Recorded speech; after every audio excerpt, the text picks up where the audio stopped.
afternoon, and what a fantastic day it is in this magnificent town of ours. Welcome to our ongoing Business, Economics, Law and Tourism Alumni Luncheon Series. For those of you who have not met me, my name is Tim Brailsford. I'm the Executive Dean here, and it's my great pleasure to be your MC for the events over the next hour and a half. For those of you who have attended our luncheon series before, you'll be aware that the idea of the luncheon series is basically twofold. One is to continue to connect with our alumni. You are a very important part of the UQ community, and I have said on a number of occasions that we have been a little remiss over the years at forgetting that you are an important part of our community. So for those of you who have not been associated with UQ and UQ events for a few years, welcome back to your alma mater. Welcome back to the University of Queensland. We are extremely proud of the achievements of many, if not all, of our alumni, and it's good to see so many of you turn up here. Now, part of these luncheon series, part of the objective of these luncheon series, is to really present you with something a little bit different. Many of you have extremely busy working lives, and you tend to understandably immerse yourselves in a lot of detail around your particular profession.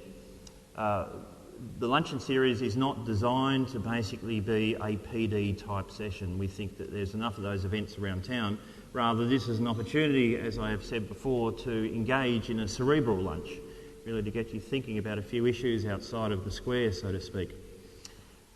Many of our speakers have presented on fairly provocative and certainly very in-depth analyses which are focused upon their own individual careers and some of their achievements, but also some of the wider challenges that we all face in the globe today. And this session is absolutely no exception to that rule. It's a slightly different session where we've lined up 4 speakers, so you've got 4 for the price of 1, so to speak. And the 4 speakers are all experts in their own fields, and the link here is around water. As you know from the invitation, we've titled this Post-Floods, Cyclones and Inland Tsunamis, Managing Our Water Infrastructure in Challenging Times, with a particular focus here obviously on southeast Queensland. And it's a nice coincidence, of course, that the flood inquiry has opened this week, so we've got 2 parallel sessions going in the CBD, and I'll leave it up to you to judge which might be the more valuable. We have, as I said, 4 very eminent speakers, and what we're going to do is I'll introduce each of the speakers one at a time and ask them to just give a brief overview as to their thoughts, really a helicopter view as to what's been happening and where we're up to. And then we will literally have a panel discussion which will involve all of you and our 4 speakers. I'll try and moderate that so that we do finish on time. We have advertised that we'll finish at 1:40, and I am conscious that many of you have extremely busy lives and commitments, so 1:40 should allow you to be back in your offices before 2 o'clock. Okay, so first of all, running from my left, we're very pleased to have Professor Paul Greenfield AO. Paul is the Vice-Chancellor and President of the University, and it's always great to see Paul out and about and involving himself in the life of the University. But he's not here in the capacity as Vice-Chancellor and President of UQ. Rather, he's here in his capacity as an expert in the areas of biotechnology, environmental management, R&D management and commercialisation, and his very strong and close association with the whole water industry. He is Chair of the Scientific Advisory Group of the South East Queensland Health Waterways Partnership, so that involves Queensland Government, State Government, local councils, community groups, research institutions such as UQ, and obviously the industry. He chairs the following groups. He's on the expert panel on the Purified Recycled Water project. He independently advises the Queensland Government. He's on the TEAS International River Prize Committee and on the board of the International Water Centre. So thank you very much, Paul, for making yourself available, and I'd ask you to really lead this afternoon's events off with your overview. Thanks, Tim, and welcome all.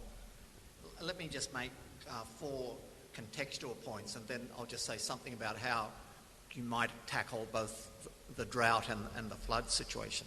Firstly, normal in this part of the world means drought, flood, with periods in between.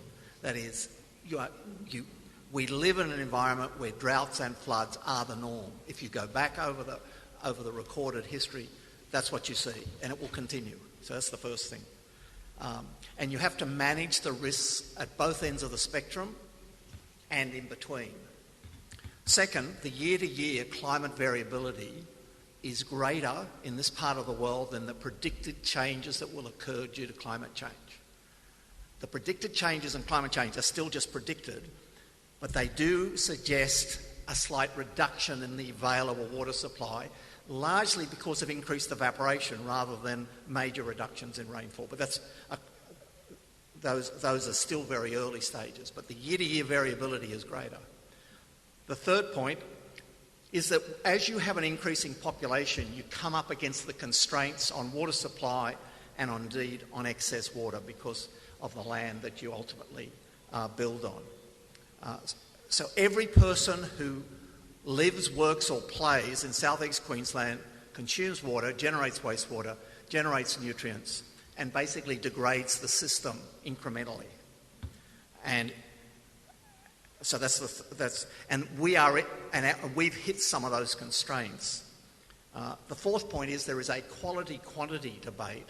The quality of ecosystems, the quality of the aquatic ecosystems that we like to live in and play in, which is not always recognised when you start talking about supply.